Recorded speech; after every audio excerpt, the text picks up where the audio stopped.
Scarlett Blade. Hello, ladies and gentlemen, and welcome to Clop Week. Interesting. So, Sunday, Monday, Tuesday, Wednesday, Thursday, Friday, Saturday, these 7 days I will be uploading nothing but Clop in increasing increments of longer stories, ending off with something around the 16,000 word mark. That sounds fun, not really.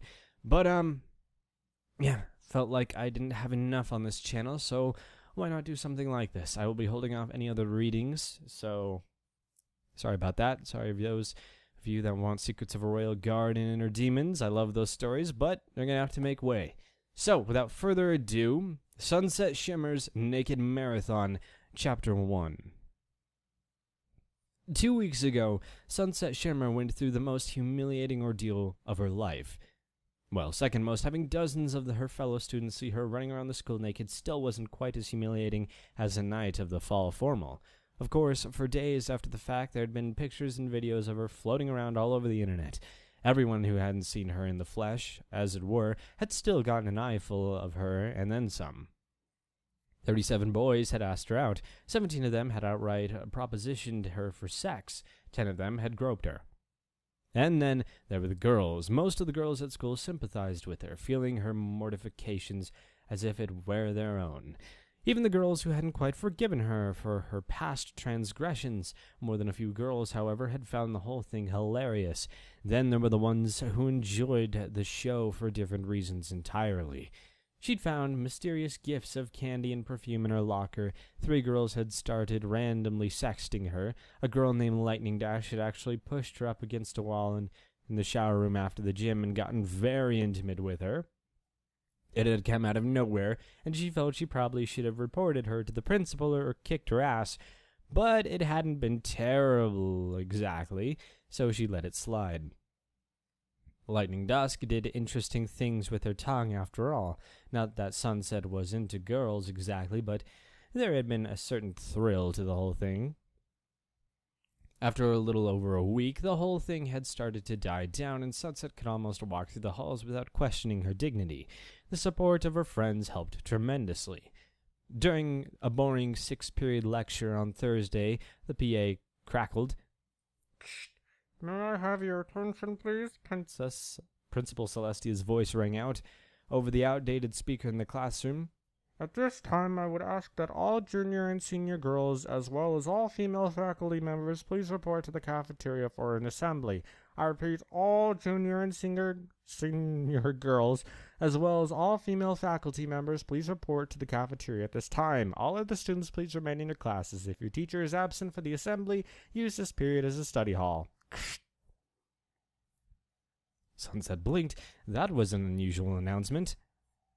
Mr. Doodle looked around at the girls in his class as though they had all somehow personally offended him. "Well, get going." The dozen-odd girls in the class, Sunset included, filed out into the halls, joining the throngs of girls and teachers headed for the cafeteria. "What do you suppose is going on?" Fluttershy, who was also in Sunset's 6-period class, asked. "No idea," Sunset said. Up ahead, Sunset saw Cheerly. She hurried to catch up with her. "Miss Cheerly, what's going on?"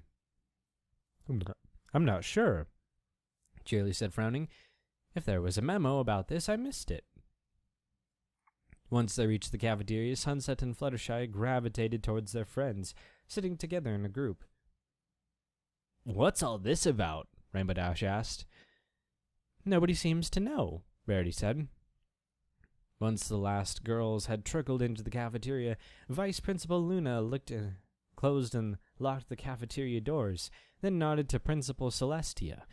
The general hubbub of conversation died down as Celestia tapped a microphone, producing a squeal of feedback. "Good afternoon, ladies," Celestia said, looking around. The purpose of this assembly is to discuss a very special fundraiser event, one we won't be able to pull off without your support. I'll cut right to the chase. We're planning a charity bikini marathon. All girls in junior and senior class years, as well as all female faculty members, are invited and encouraged to participate. She allowed a moment for the gaggle of surprised reactions from teachers and students. And a what now? Cheerily cried. You can't possibly be serious, Sunset heard Octavia say. Wow, they're actually going to do it? Rainbow asked. I thought Luna was just kidding. Sunset face-palmed. Pinkie Pie, this is all your fault, she muttered. Celestia held up a hand in silence. Yes, I know this comes as a bit of a surprise, but let me explain. She waited for the din to die down, then smiled and said, Sex sells. If you look all around you, you'll see a large number of beautiful ladies with terrific bikini bodies. Sponsors are already lining up to promote this event, with most of the proceeds earmarked for various school programs and local charities. Think of it as an opportunity to show a little skin for a good cause. She looked around and added, As a show of good faith, Vice Principal Luna and I are the first two entrants. Coach Spitfire stood up and raised a hand. Excuse me, Principal Celestia, exactly what will this event entail? Glad you asked, Celestia said. On the day of the event, the designated race course will be cordoned off. An entrance will race through the streets of Canterlot. Canterlot High School will serve as a start line. The actual race course and finish line will be determined in the coming days. All participants will wear a bikini and running shoes. No other clothes are permitted. The bikini may be as modest or as revealing as you're comfortable with. Do note that there will be cameras and spectators all along the race course. She paused. There will, of course, be prizes awarded to the winner and runners-up. The prizes are yet to be determined. Will the prizes be awesome? Rainbow Dash asked, drawing a number of chuckles. Celestia laughed. I assure you the prizes will be worthwhile. She looked around seriously. By no means is anyone here obligated to participate. Participation is entirely voluntary. I understand that many of you may not be comfortable with the idea of putting yourself on display in such a manner. However, this event will benefit many worthwhile causes and school programs, so I urge you all to consider entering. The more beautiful ladies we have racing, the better. Luna picked up a large stack of papers from the table and walked around the cafeteria distributing them. Please fill out these entry forms if you're intended to participate. She said you may return them to the faculty office at your leisure. We will announce the date of the marathon as soon as the details are finalized. Sunset raised her hand. Question. Yes, Miss Shimmer? Can we invite an honorary student who lives out of town to enter? Celestia smiled. If Twilight Sprinkle is available, she may enter. One last thing, Luna said. Until the event is officially announced, we'd appreciate it if you'd all try to keep it under wraps. Yeah, like that's gonna happen, Applejack muttered. Whole school's gonna know before the day's over. Celestia looked around. Well then, are there any more questions? A slim yellow hand shot up. Yes, Fluttershy? Is the animal shelter, will any of the proceeds...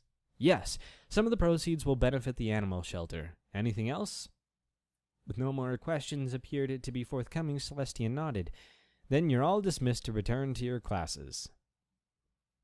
The air filled with excitement, whispering, and the buzz of animated conversations as the girls all swarmed out of the cafeteria. So any of y'all doing this? Applejack asked. I am, Rainbow Dash said. I'm too. I mean, it sounds like fun, Pinkie said. Well, naturally I'll enter, Verity said. Me, not allowing the world to bask in my astonishing beauty, out of the question. How about you, Sunset? Sunset shrugged. Hey, the whole stupid town's already seen me naked. Compared to that, this is nothing. If you're all in, I'm in too. Well, then I guess I'll do it, Applejack said. You do realize what this means, don't you, darlings? Rarity asked. The girls all looked at one another, grinning broadly. Bikini shopping! Nobody? All right. On a bright, warm, late spring morning, 1 month later, the entire city of Canterlot had turned out for the event of the year. Bright yellow cordons blocked off the spectator areas from the race areas. Cell phones and video cameras were out in force. At the staging area of Canterlot High, 180 students and teachers in bikinis, bright colors Her bright color, modest, revealing, sporty, stylish, plain, functional, elegant, and everything in between stretched, adjusting themselves and making sure they could run without falling from their bikinis. Twilight Sprinkle had joined her friends, wearing a modest, plain, dark purple bikini and white running shoes.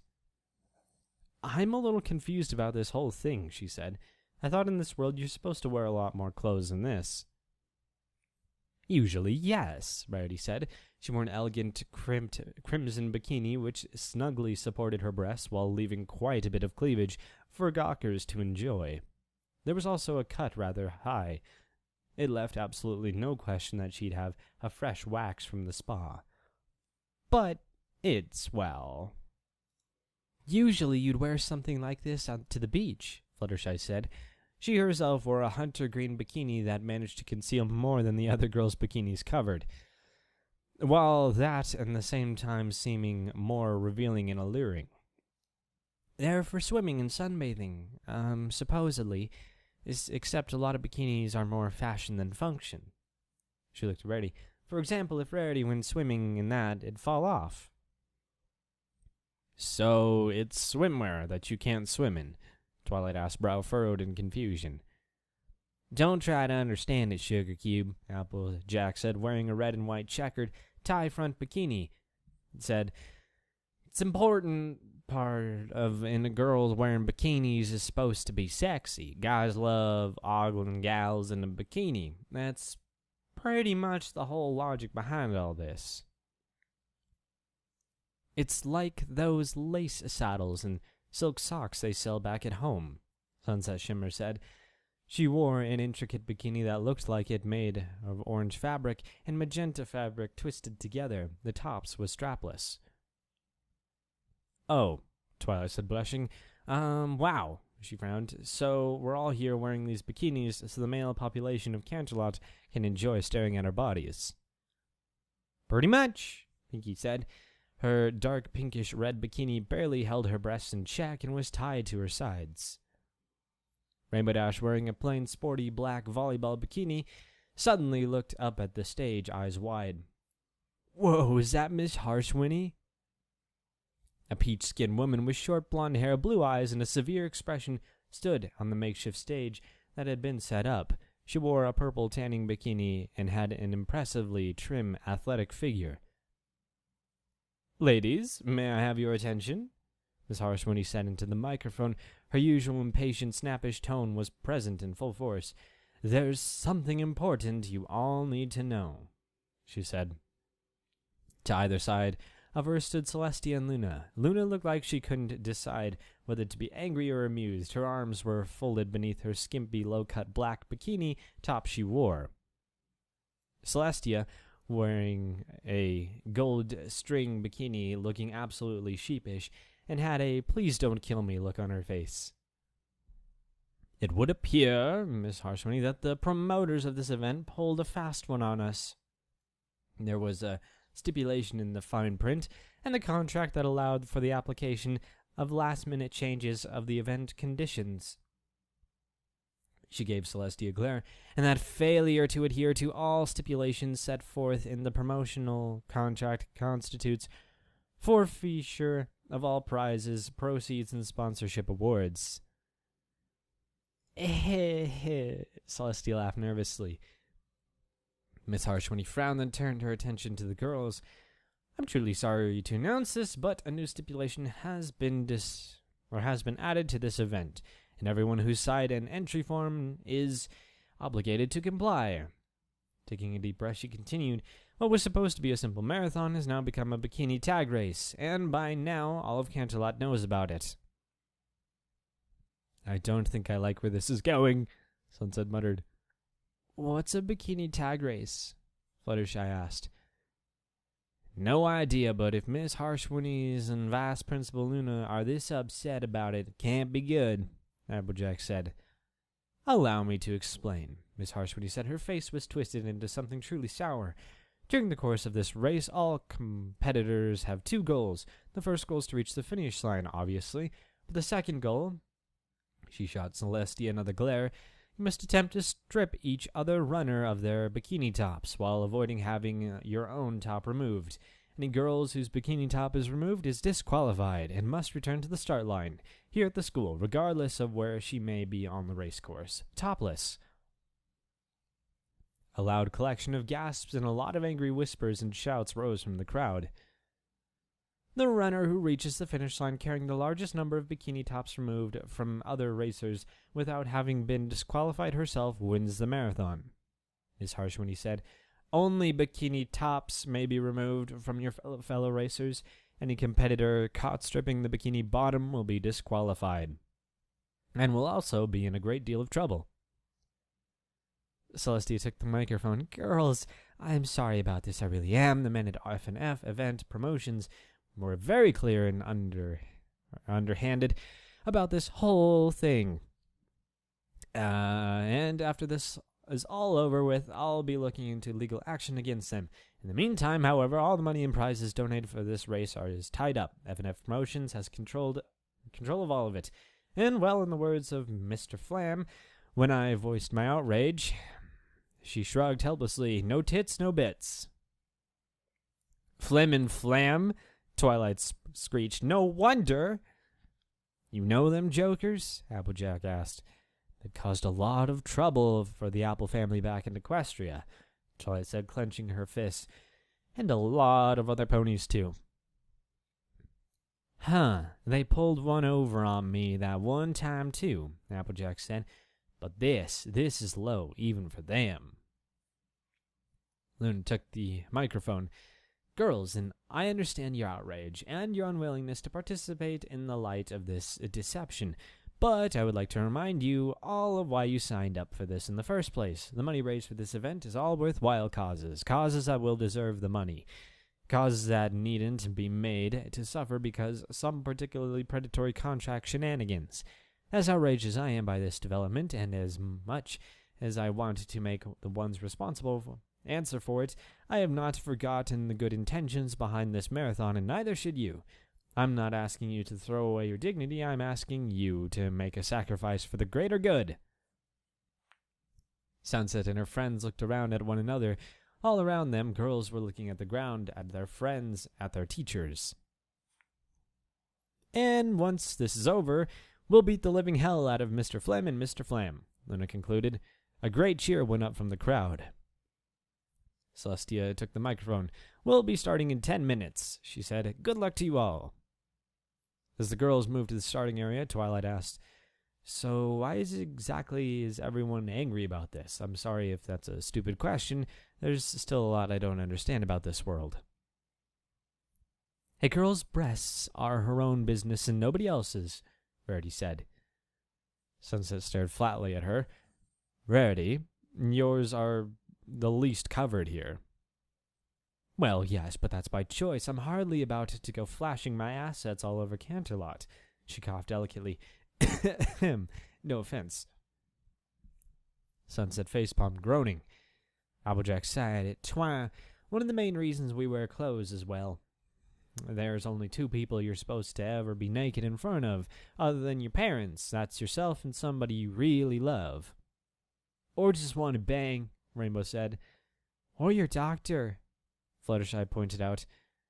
"Nudity is very personal here," Sunset said. "I see," Twilight said, brow furrowed. "So that's why," she looked down at herself. "So if my top is stolen and these breasts, everybody in Canterlot can see them, I'm supposed to be embarrassed?" "Don't think too hard about it, Twilight," Sunset said.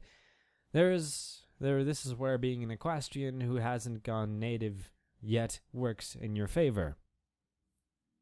If you do get stripped, you'll make certain guitar players are very happy," Pinky said in a teasing tone. Twilight blushed, toying with her hair. "Flash Sentry would want to see me like that." "You can pretty much bet on it," Rainbow said with a grin. Twilight ducked her head. "That's good to know," she said. A loudspeaker squealed, "All runners report to the starting time at this time." The girls looked around at each other. Sunset took a deep, shaky breath. "Let's go," she said. "Well, I hope you guys have had a wunderbar day and hope your Sunday is going well. Peace off."